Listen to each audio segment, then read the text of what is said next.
السلام علیکم ورحمۃ اللہ وبرکاتہ۔ ٹاپک آج کا بڑا انٹرسٹنگ ہونے والا ہے جی۔ ہم ایک new series of lecture start کرنے والے ہیں جس کا ٹاپک ہے پنکچویشن رولز۔ پنکچویشن رولز جیسا کہ آپ دیکھ رہے ہیں، آج کا جو لیسن کا جو ٹاپک ہے یہ ہے جی امپورٹنس آف پنکچویشن۔ کیوں امپورٹنٹ ہوتی ہیں پنکچویشن؟ سب سے پہلے جو بہت امپورٹنٹ چیز ہے وہ کیا ہے کہ کوئی بھی ٹیکسٹ جب آپ پڑھ رہے ہیں، دیکھیں جب ہم کوئی چیز لکھ رہے ہیں نا، for the sake of communication, جو بھی چیز آپ لکھ رہے ہیں یہ آپ کس لیے لکھ رہے ہیں؟ کیونکہ آپ کمیونیکیشن کرنا چاہتے ہیں۔ تو کمیونیکیشن کے لیے آپ کچھ لکھتے ہیں یا بولتے ہیں۔ جب آپ کمیونیکیشن کر رہے ہیں تو پھر ذہن میں رکھیں کہ میسیج کو کمپلیٹلی کنوے ہونا چاہیے۔ تو جب میسیج کمپلیٹلی کنوے کرنے کے لیے آپ آتے ہیں تو اس میں موسٹ امپورٹنٹ چیز جو ہے وہ یہ ہے کہ جو رائٹر جو میسیج دے رہا ہے وہ ریڈر اچھی طریقے سے ڈیکوڈ کرے، یعنی کہ دو لوگ آپس میں کمیونیکیٹ کر رہے ہیں۔ تو یہ امپورٹنٹ چیز ہے کہ کمیونیکیشن اسٹرانگ ہونی چاہیے۔ تو اس لیے پھر ہم جب بول رہے ہیں تو باڈی لینگویج ہے، کبھی ہم اونچا بول رہے ہیں، کبھی ہم نیچا بول رہے ہیں، کبھی ہم اپنی باڈی لینگویج سے چیزوں کو ایکسپلین کرتے ہیں، کبھی ہماری ٹون اپ پچ ہائی ہو جاتی ہے، کبھی لو ہو جاتی ہے۔ یہ ساری چیزیں ہم کر رہے ہوتے ہیں جب ہم بول رہے ہوتے ہیں۔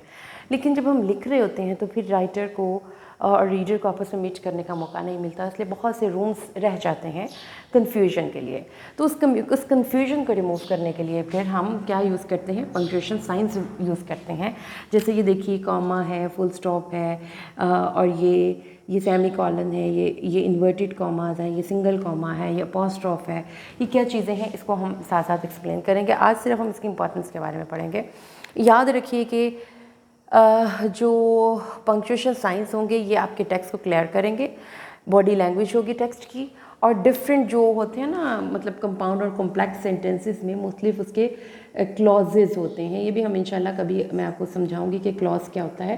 تو جو کلازز ہوتے ہیں نا اس میں، تو ان کے ڈفرینٹ کلازز کو بھی آپ کاماز کے ذریعے سیپریٹ کر سکتے ہیں۔ اب اس بات کو ذہن میں رکھیے کہ رانگ پنکچویشن مارک جو ہیں وہ سارے کے سارے ریٹن ٹیکسٹ کا روئن کر دیتے ہیں انفیکٹ، اور یہ ضروری ہے اسٹوڈنٹس آپ کو سمجھنا۔ اگرچہ کس وقت بہت سی اپلیکیشنز اویلیبل ہیں آن لائن جس میں کہ آپ اپنے ٹیکسٹ کو ڈال کر اس کے صحیح پنکچویشن سائنس کو لکھ سکتے ہیں، لیکن still you need to know آپ جس میسیج کو دینا چاہ رہے ہیں وہ کیا ہے، کیونکہ مختلف جگہوں پہ پنکچویشن سائنس لگا دینے سے ٹیکسٹ مختلف میسیجز دیتا ہے۔ مثال کے طور پر یہاں پر اگر رکو کے بعد ہم کوما لگا دیتے ہیں، کوما ایڈ کر دیتے ہیں، ہم کہتے ہیں رکو مت جاؤ، اس کا مطلب یہ ہے کہ جانے والا، بولنے والا اس کو روک رہا ہے اور جانے سے منع کر رہا ہے۔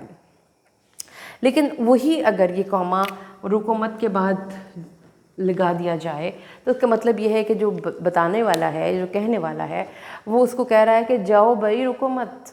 تو دونوں جگہوں پہ پنکچویشن سائنس ٹھیک ہیں، لیکن جو کہنے والا جو کہنا چاہ رہا ہے وہ کس جگہ پہ کوما ایڈ کر کے اس کا میسیج کمیونیکیٹ یا کنوے ہوگا، اس کے لیے پھر آپ کو تھوڑا سا آئیڈیا سمجھنے چاہیے۔ اس کے علاوہ دیکھیے ایک سینٹنس ہے بڑا مشہور، جیسا کہ a woman without her man is nothing. اگر ہم اس کو بغیر پنکچویشن سائن کے لگائیں اور کہیں کہ اس کو پنکچویٹ کریں تو ایک عورت اس طرح سے پنکچویٹ کر سکتے ہیں اے وومن، یعنی کہ یہاں پر کالن لگانے کے بعد مطلب یہ ہے کہ یہ اس کو فردر ایکسپلین کر رہی ہے۔ Without her man is nothing, ایک عورت، اس کے بغیر آدمی کچھ نہیں۔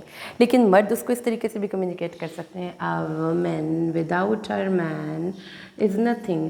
تو اسے بھی مطلب دونوں جگہوں پر یہ پنکچویشن سائن بالکل اوکے ہیں، لیکن آپ میسیج جو دینا چاہتے ہیں وہ میسیج آپ کا کمیونیکیٹ ہوگا پنکچویشن سائنس کے ساتھ۔